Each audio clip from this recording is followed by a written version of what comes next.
Está no ar mais um programa do Núcleo Sindical, aqui do canal 6 da NET, TV Comunitária do Rio. Você pode nos assistir também pelo portal www.tvcomunitaria, tudo junto, sem acento.rio, que é um novo domínio da TV. Nós temos uma grata satisfação de receber mais uma vez o diretor aqui da TV Comunitária, dirigente sindical, presidente da nova Central Sindical de Trabalhadores do Estado do Rio de Janeiro e presidente do Sintraturb Rio, Sindicato dos Motoristas e Cobradores aqui de nossa cidade. Sebastião, que você era presidente de sindicato, foi militante de oposição em sindicato, fazia atividade na porta das fábricas, é presidente de uma central e tal, isso todo mundo já sabia. Agora, que você agora já está adentrando em outras atividades, lançando um livro. Primeiro, obrigado pela sua presença. Por que lançar o livro Custeio Sindical e o Desequilíbrio na Relação Trabalhista? Olha, mas na verdade, esse é um tema que a gente já vem discutindo há algum tempo.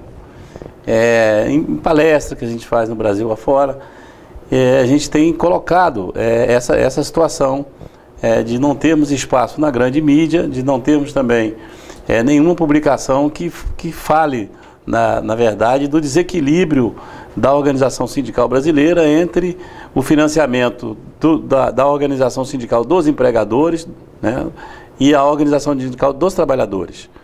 Então, eu acho que até aqui a gente abordou sobre isso, que é o principal tema do livro, é que a sociedade brasileira, ela financia a estrutura sindical patronal, ou seja, a representação dos empresários, que não tem nada a ver com ação social, diferente do que é a representação de trabalhadores, que é uma ação social, né? A dos empregadores visa o lucro, visa organizar para lucrar mais, é um negócio, não tem nada a ver com a ação social.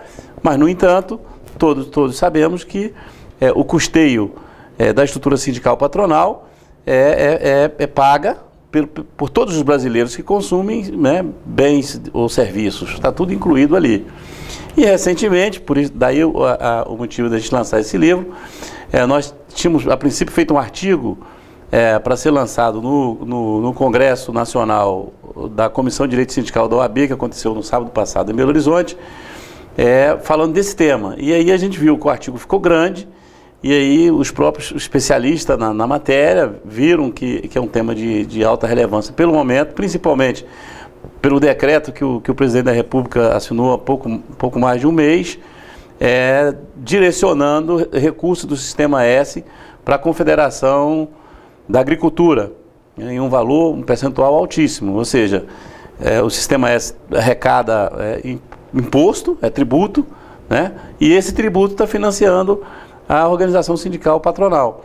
Quando os trabalhadores financiam a sua organização e o único que assegurava ali a representação coletiva, que é o princípio que a gente defende da representação dos trabalhadores por categoria, e não só os associados, e sim todos os trabalhadores, esse princípio foi tirado e com a decisão do Supremo Tribunal Federal, dizendo que é legal e que o trabalhador tem que contribuir se ele quiser, livre, espontâneo, etc. Ou seja, para sustentar a estrutura sindical de trabalhadores, se o trabalhador quiser. Para sustentar a estrutura sindical do patrão, a população toda tem que pagar e é obrigatório. Então nós resolvemos ir a fundo, pesquisar, estudar. Tivemos a parceria do nosso coautor, Dr. Daniel de Moura, que é um especialista nessa matéria. Também fizemos várias consultas ao procurador João Carlos Teixeira, que é um procurador aqui do Rio de Janeiro, do Ministério Público aqui do Rio de Janeiro, que também analisou toda a matéria, inclusive é ele que faz a apresentação do livro. E aí a gente partiu para lançar o livro. Então foi um sucesso absoluto, todos os exemplares foram colocados à venda. Nós tínhamos 1.200 entre advogados, sindicalistas, juízes, desembargadores. O evento foi um sucesso e os exemplares colocados à venda foram todos vendidos. Até não chegou ainda às livrarias do Rio, a gente está vendo para fazer um pré-lançamento aqui no Rio de Janeiro também, mas foi um tema que a gente percebeu no próprio Congresso que o que mais se interessou pela matéria foi exatamente os operadores do direito, os advogados, os juízes e os desembargadores que estavam ali presentes. A gente acha que isso aí vai criar uma polêmica e, de certa forma, a gente precisa desse espaço aqui da TV comunitária, já que a grande mídia não divulga esse tipo de coisa, a população não sabe disso, os próprios trabalhadores não sabem disso. né? Então a gente espera que com essa publicação nós faremos aí algum trabalho de divulgação do livro a nível nacional e que isso traga à tona essa disparidade ali na regulação, porque a CLT prevê uma equidade ali entre a representação sindical e, na verdade, a gente tem um total desequilíbrio hoje.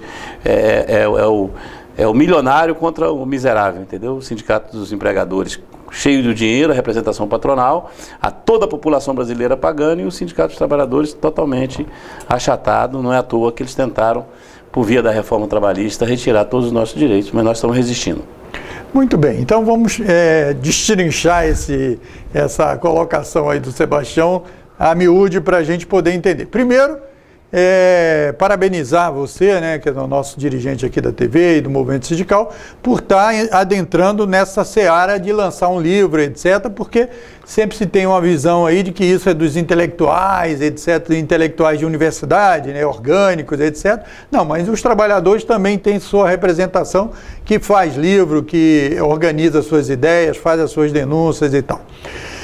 Segundo, que o que o Sebastião está falando aqui tem a ver, né, Sebastião, com a reforma trabalhista, que tirou um dos pilares do movimento sindical, é exatamente o seu financiamento. Porque se você não tem financiamento, como é que o sindicato pode representar todos os trabalhadores? Então, essa aí, de alguma forma, é uma jogada para fazer com que o sindicato fique só daqueles que são filiados ao sindicato. Então, o livro, na minha concepção, faz uma denúncia, né, dessa desigualdade que você disse aí, porque a CLT reza a isonomia, né? É como se fosse um espelho. O que tem do lado patronal teria do lado dos trabalhadores, que foi essa concepção da CLT lá com Getúlio Vargas. E você sente que esse debate, pelo que você notou do lançamento no Congresso da OAB, vai chamar a atenção para um debate que às vezes o próprio movimento sindical tem defensivo em defender, né? Estão defendendo dinheiro para os sindicatos. Sem dinheiro não se consegue fazer o movimento sindical. Você acha que esse debate vai pegar nos sindicatos? Vai pegar nos sindicatos e vai pegar nos trabalhadores. Porque aqui também a gente fala que parece que com essa discussão do fim do imposto sindical, a gente viu donos de empresa, por exemplo, dizendo não é justo, não posso descontar o dia aqui, porque do meu trabalhador, como se ele estivesse defendendo os trabalhadores. Eles tiveram essa capacidade de plantar, principalmente aquele jornal, que eu não quero falar o nome, como eu não falo o nome daquele candidato, daquele jornal, começaram a plantar de que acabou a mamata, que os trabalhadores agora não eram obrigados mais a contribuir. E tudo isso financiado pelos empresários. Mas esqueceram de dizer que, enquanto o trabalhador contribuía com um dia por ano, e aqui eu falo, no livro, eu digo quanto dá por mês, quanto dá por dia, levando em consideração a média do trabalhador brasileiro, que é de R$ 2.100 por mês, que é a média do salário do trabalhador brasileiro, a gente chega aos valores aí do que o Sindicato de Trabalhadores recebeu. E a gente mostra o que o Sindicato Patronal recebe. E a gente também faz uma comparação com os dias por ano que o setor patronal no Brasil fica com o dinheiro dos trabalhadores, que os próprios trabalhadores não têm conhecimento, né? Que a gente tem no nosso calendário 7 meses de 31 dias, fevereiro de 28, né? E o resto de 30. E 97% dos trabalhadores brasileiros tem seu vínculo empregatício como mensalista. Então ele já fica assim, tira dois dias para completar o mês de fevereiro, que é 28, as empresas pagam 30, sobrou 5 dias por ano. Aí ninguém denunciou que os empresários surrupeiam 5 dias dos trabalhadores brasileiros, mas que o sindicato, um dia só, esse é que faria a diferença. Então, a gente está abordando esse tema também no livro e temos a convicção, pela reação que tivemos no Congresso, pelo interesse que a gente já está percebendo do livro e dos próprios trabalhadores em conhecer melhor isso, a gente vai incomodar. Alguns parlamentares já se pronunciaram até em entrar com algum projeto de lei exigindo a isonomia, ou seja, que seja repassado para as entidades de trabalhadores o mesmo percentual que é repassado para as entidades patronais. Já tem parlamentares com essa visão, a partir do conhecimento da matéria, que tomaram através do livro, de que ele já se pode, nesse momento, tomar a iniciativa de dizer o seguinte: o dinheiro que o Sistema S arrecada é um dinheiro público, é imposto, é a sociedade que paga. E essa sociedade, ao dar um determinado valor para o setor patronal, tem que haver equidade, tem que dar o mesmo valor para o sindicato de trabalhadores. Então, se não vai ter o imposto sindical, os patrões vão ter que repensar, e eles não podem ficar sendo financiados pela sociedade e o sindicato dos trabalhadores, a representação dos trabalhadores amigo, como está acontecendo nesse momento. Eu acho que esse debate é muito oportuno, né, Sebastião, porque vocês levantam também uma questão que vai chamar a atenção para a consciência dos trabalhadores. Qual é a importância do sindicato? O sindicato tem importância? Ele deve ser financiado por quem?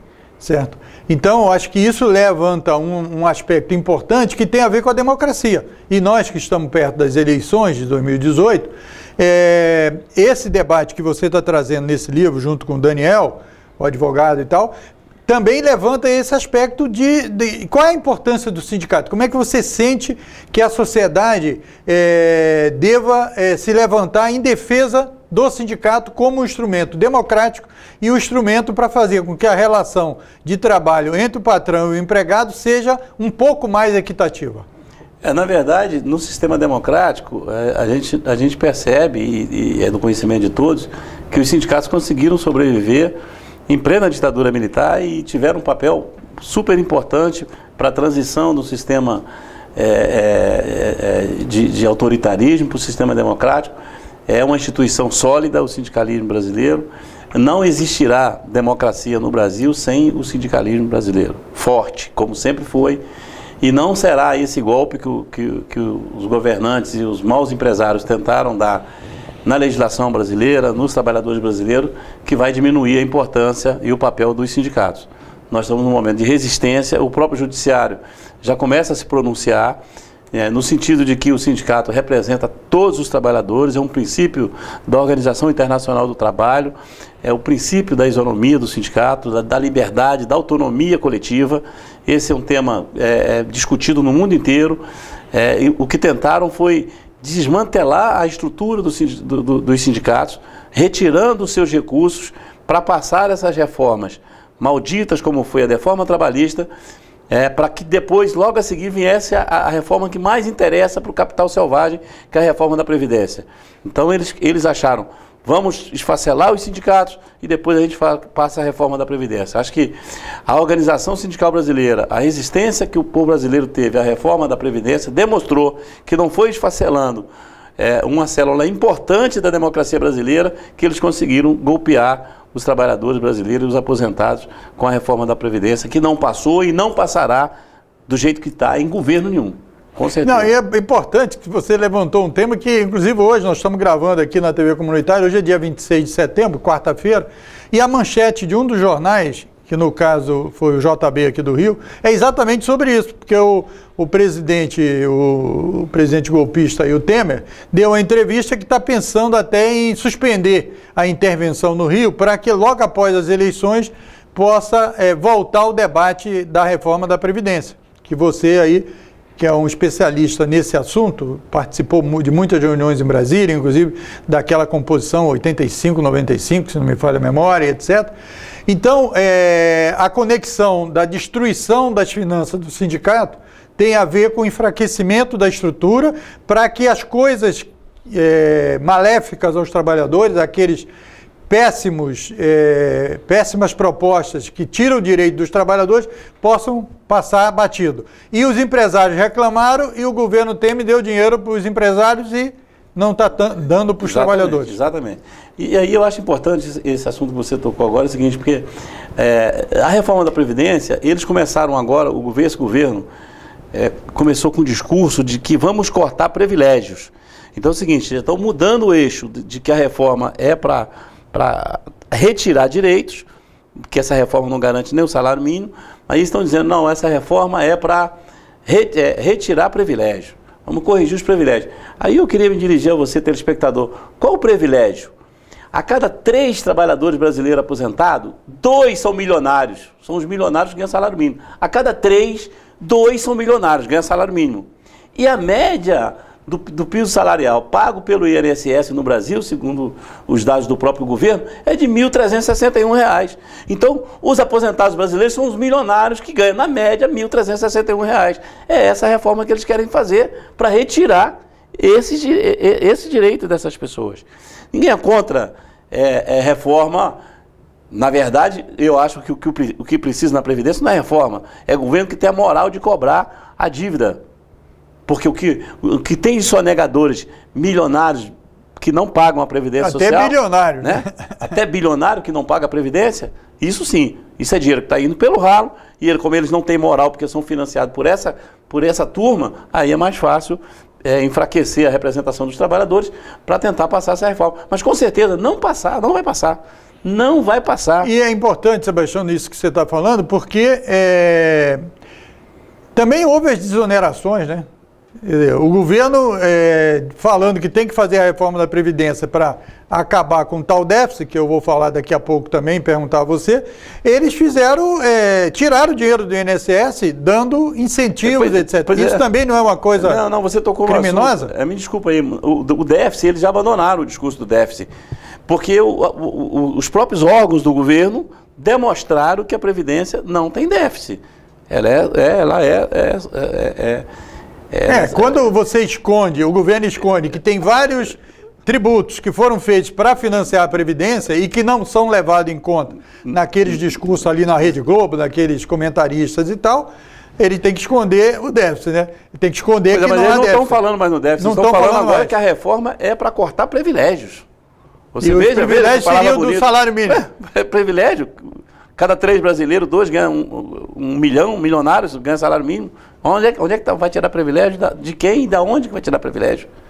E desde quando se fala muito na área de servidor público, do judiciário, que é muito caro lá, os juízes que têm residência e recebem, os deputados, etc. Desde quando, para moralizar a administração pública, precisa fazer a reforma da Previdência? Precisa fazer a reforma da Previdência, tem que saber votar agora e botar dirigentes, governos sérios que possam reestruturar a Previdência do servidor público. Não é. Veja, até no servidor público há uma maldade com o servidor público. Se a gente for analisar o que ganha um professor primário no Brasil, é uma vergonha, o professor mais mal remunerado do mundo. É a maior categoria do Brasil, do servidor público. É o professor.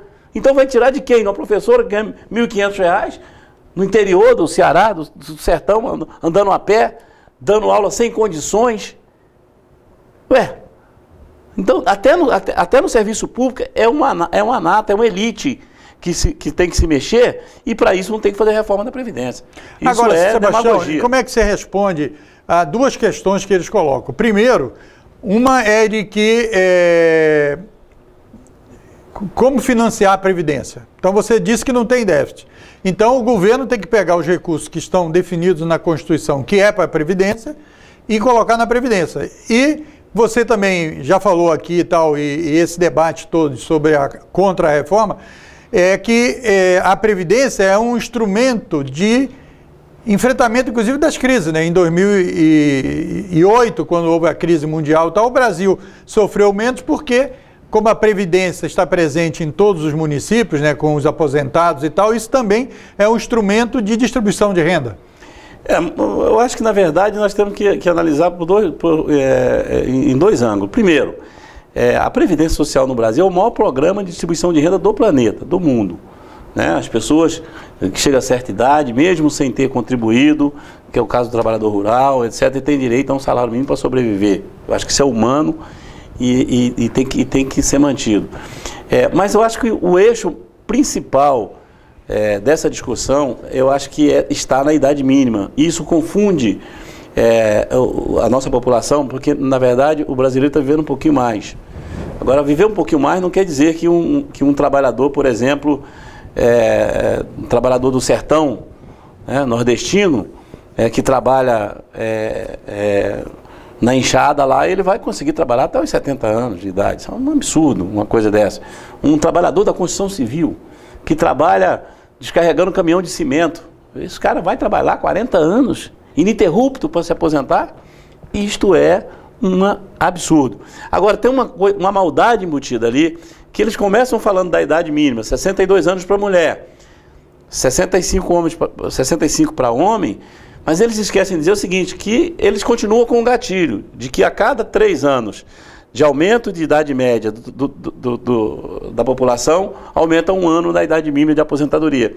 Então, existem estudos dizendo que hoje a média de idade está em 72 anos, mas que em 2060 o brasileiro vai chegar a viver como é o japonês hoje, uma média de idade de 82 anos. Então você pega 62, se cada 3 vai aumentar 1, são mais 7 anos. Ou seja, a mulher vai se aposentar com 70 e o homem com 80? Então não terá, daqui a 20 anos não terá. Ninguém vai se aposentar, todos vão morrer antes de se aposentar. Então, na verdade, é uma maldade embutida. Então, quando se fala em idade mínima de 62, tempo de contribuição de 40 anos, seja para homem ou para mulher, quando todos os dados demonstram que um trabalhador brasileiro, para comprovar esse tempo, ele perde pelo menos 30%. Então, uma pessoa para chegar a 40 anos no mercado de trabalho, ele tem que ficar 49, porque a cada 10 anos, pela rotatividade do mercado brasileiro, a cada 10 anos o trabalhador perde 2, 3. Então você imagina... Você não pode analisar a coisa de forma linear, né? Porque o trabalhador fica desempregado em algum momento da sua... Agora, nós temos quantos milhões de pessoas no desemprego hoje? Né? Ou seja, não dá para poder fazer a reforma do jeito que eles querem fazer. A reforma, a gente tem aquela ideia, né, de reformar para melhorar, para corrigir os erros e não a deforma. Né? Eles já fizeram a deforma trabalhista e agora querem fazer a deforma da Previdência. Mas essa nós não vamos deixar passar. Então, esse debate aí que se você ligou a televisão agora, pode estar achando o nosso debate sobre a Previdência. O nosso debate é mais amplo. Nós estamos debatendo aqui o lançamento de um livro do Sebastião José da Silva com o Daniel Dias de Moura sobre o custeio das entidades sindicais. Quem financia os sindicatos e por que a existência dos sindicatos.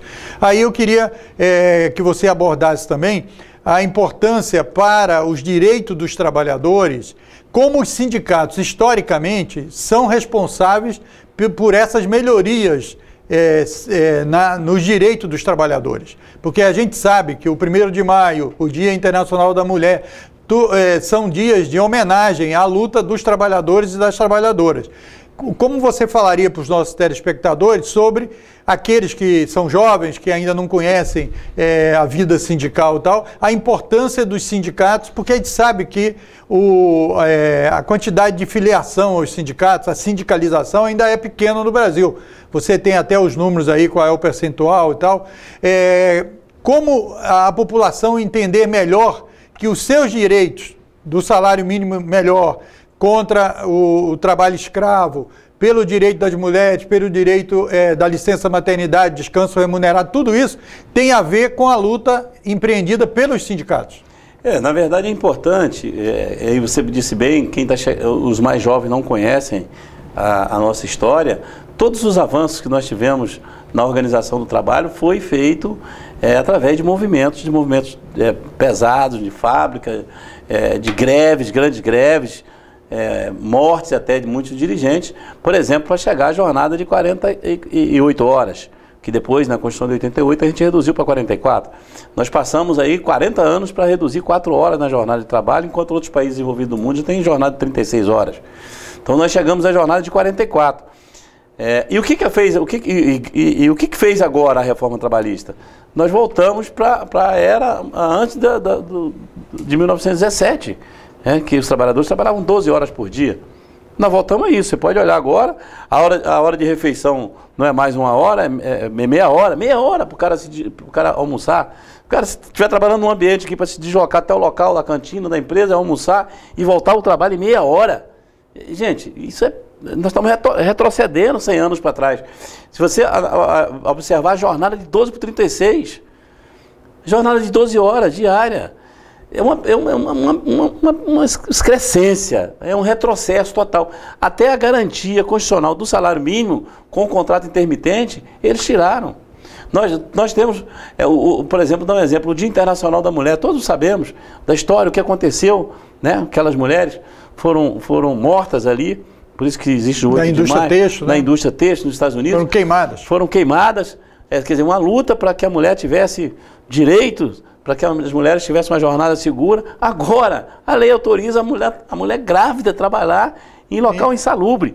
E mais, diz que é ela que tem que dizer se aquele local vai prejudicar ou não. Ou seja, a mudança é tão draconiana, nós estamos retrocedendo tanto, que nós não estamos respeitando nem aqueles que ainda não nasceram. Ou seja, não há mais respeito. E aí, o que diz? Não, o acordado agora vai prevalecer sobre o legislado. Então, o sindicato negociar vale, prevalecendo sobre a lei, mas eu quero esse sindicato quebrado, sem nada, sem representatividade, sem sócio, sem dinheiro, porque aí eu entubo o que eu quiser. Tá certo? Só que o tiro saiu pela culatra, porque os trabalhadores, no nosso sindicato, por exemplo, tem um movimento muito grande de associados. Só esse mês agora entrou 347 novos sócios em um mês, ou seja, a gente já chegou a 30% da categoria de associado, e aqueles que não são associados concordaram com a contribuição compulsória para a negociação coletiva. Então nós conseguimos manter a convenção coletiva sem aceitar nenhum item dessa reforma trabalhista. Não entrou nenhum item dessa reforma trabalhista, e nós vamos... A última trincheira nossa é o judiciário. Porque esse negócio de dizer que o que foi acordado está valendo, não. Tem o Código de Processo Civil, tem os tratados internacionais que o Brasil é signatário, então tem que se levar em consideração que a exploração do trabalho é condenada no mundo inteiro, então não é aqui que nós vamos retroceder 100 anos. Nós acreditamos que com a ação firme dos sindicatos, com boas assessorias jurídicas que os sindicatos têm no Brasil, com um judiciário independente, judiciário trabalhista, independente e justo, vai levar em consideração os tratados internacionais, a Constituição Federal, o Código de Processo Civil, para não deixar que essa reforma seja aplicada aleatoriamente para retirar direitos conquistados com tanto sacrifício pela classe trabalhadora brasileira.